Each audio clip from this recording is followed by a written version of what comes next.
Hello and welcome to the Tomcast. I'm Tom, president and dictator for life of 515comics.com. I've just gotten back from a day at Capes Kafe in downtown Des Moines for the Art Mart, which was a little art show that I took part in today. I went pretty well, sold some books, had a good time hanging out with some friends. When it wasn't loud, because there was some music, I asked some folks about their favorite comics, since we were in a comic coffee shop. So here's some footage. Hopefully it came out all right. See you guys later. Hold on. Do you want to tell me what your favorite comic is again? Well, now that I'm recording? I suppose. It seems a bit redundant, but yes. My favorite comic is definitely the Sandman series. And why, what about it makes it your favorite? Like, what is about that comic? That So many things. The writing is incredible. The art, well, the cover art draws you in.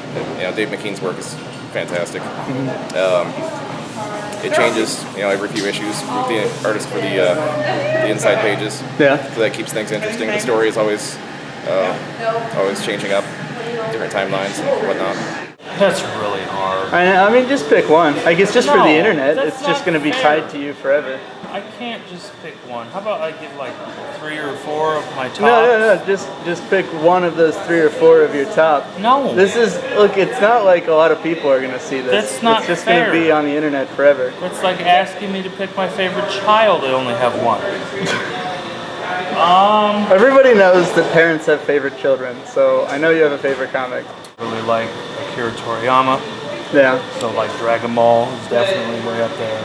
Because it has a lot of like emotional and sentimental appeal to me. Because I started reading it when I was like an early teenager and stuff like that. Yeah, for a developmental time for you. I don't know. I can't just pick. Hey, those are good ones though. That's not fair. But I'm not necessarily saying those are like my favorite. All right, so you heard it here first. The works of Akira Toriyama are Trey's favorite comics, especially Dragon Ball. I'm gonna cut this down so that you just said one thing, right? So you did? I'm gonna. Well, fine. It's so hard. Indeed. I can't just pick one. I'm sorry. Right. Sorry to be so wishy-washy. That's okay. My favorite comics, I really love Sailor Moon. I also am really into Vader Down right now, which is totally amazing. I've never even heard of that. What is that?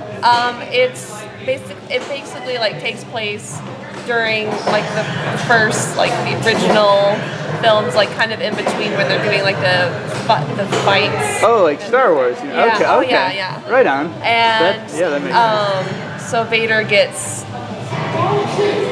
Luke crashes into a ship and they crash down onto a planet, and I don't want to spoil anything, but it's super awesome. Check it out. Is it the storytelling that you like the most, or is it The story and the art. The art's awesome. Right now, my favorite comic is Stan Sakai's Usagi Yojimbo. It's all ages. It's not a kiddie book. It's got action. It's got feeling. The art is fantastic. And he goes from the long shot that looked like just a few scribbles, but you can tell what it is, to the really close-up shots. And it's one of the few books where I've seen where you can actually, it's set in the 16th century, so you don't have steel, not much, but where you can actually feel the texture of what he's drawing in his line work. And it's just a good story, and the more of it you read, the more heart there is to it. Yeah. And it's just fun. That's awesome. So is that still that's still going on, or is it a new series from the? No, that is still going on. It's on its 3rd volume. His first volume was with Fantagraphics, and then he went to Mirage, and Mirage it was in color. That didn't last super long. Yeah. And then it went to Dark Horse, and Dark Horse they just passed. They're up to like issue 154. But if you throw in the 2 previous series as well, he's up over 200. And lately, the last dozen or so issues, how on all the books now, part 1 of 10, part 3 of 10, etc. They've all been labeled as part 1 of 1. And it makes it very clear, this is a 1-issue story. You can start and finish, and you've got the entire story.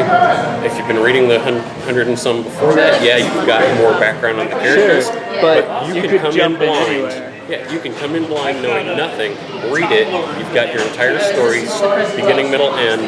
It's satisfying, and if you like it, you can come back for more than next month. Invincible. Oh yeah. Yeah. What about it makes it your favorite? It's not a normal superhero comic.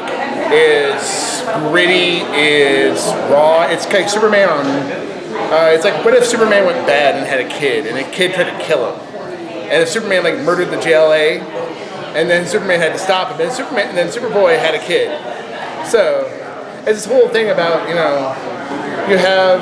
It's a fun aspect. Plus, there's a lot of... Like, if Superman punches somebody in the comic, like, full out, they would explode. Yeah. And Superman has never done that. And Invincible, he does that. Yeah. He will punch a dude. Occasionally people get punched to death. Yeah. When the guy with super strength punches you, it's not just, the dude, like, ruptures. And, like, oh, wow, there's a lot of gore. It's not a kid-friendly comic, but it's very well written, very well drawn. I've always enjoyed it. I started picking up 3 years ago. What? Hi. What? Oh, excuse me. It's all good. Hi. Thank you.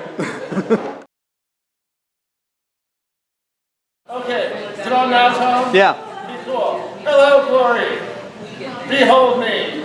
Behold which is awesome. Behold the personification of the green unicorn. Is that enough? That was good. Good? That's good. Okay.